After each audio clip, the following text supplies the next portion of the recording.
일본과의 미래지향적 관계를 위한 새로운 한일 관계 수립에 첫발을 윤석열 대통령이 내디뎠다.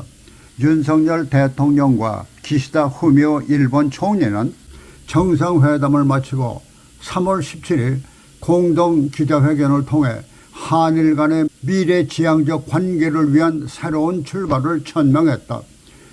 윤석열 대통령이 104주년을 맞은 지난 3.1절 기념식에서 새로운 미래지향적 한일관계 수립을 전명하며 더불어민주당을 중심한 좌파 성향의 진영에서는 굴욕 외교를 내세우며 윤석열 정권의 퇴진을 외치는 시위에 돌입했다.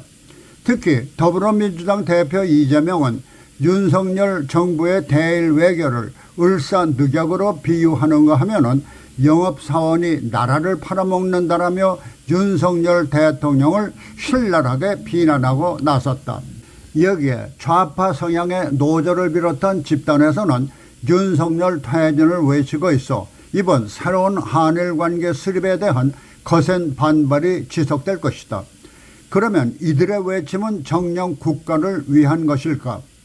지난 1998년 10월 8일 이들 좌파 성향 집단이 성군처럼 받드는 김대중 대통령이 일본을 방문한 가운데 당시 오부치 총리와 한일 양국 간의 불행한 역사를 극복하고 미래지향적 관계를 발전시키기 위해 과거사 인식을 포함한 11개 항의 21세기의 새로운 한일 파트너십 공동선언을 채택했다. 여기에 가장 중요한 대목은 대북 공조 조항이었다. 지금 북한이 연일 한국을 향해 도전적 군사행동을 하고 있는 현실에서 보면은 김대중 오부치의 파트너십 공동선언은 일본은 물론 한국의 긍정적 미래를 위한 것이었다.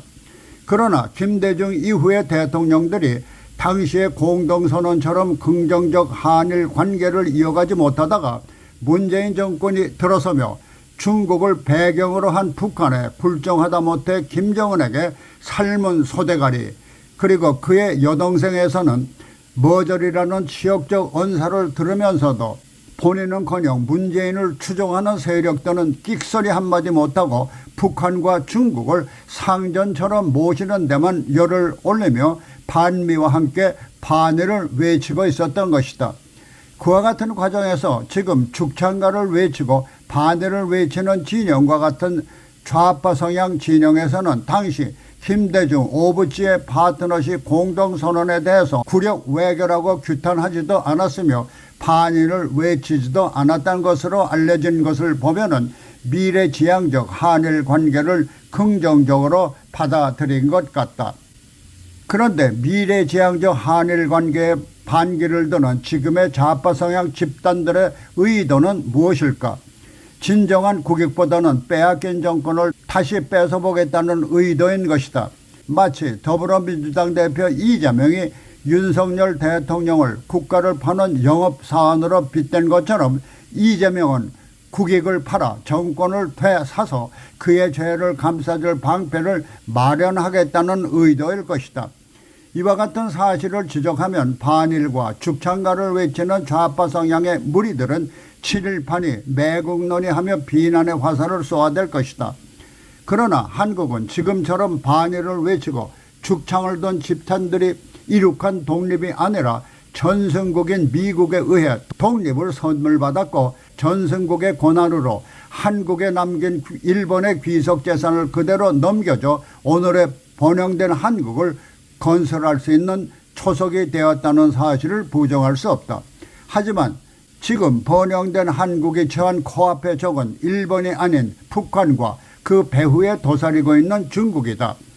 김정일 일가의 치욕적인 언사에도 굽신대기만 하는 문재인을 미사일로 위협하다 못해 지금까지 계속 한국에 대한 군사적 우위를 앞세워 위협하는 북한과 한반도가 중국의 속국이라고 대내외에 외치다 못해 심지어 김씨와 한복까지 자기네 것으로 호도하는 중국의 한국에 대한 오늘과 지난날의 역사를 보면은 북한과 중국을 견제해야 하는 것이 한국의 심각한 현안 문제다.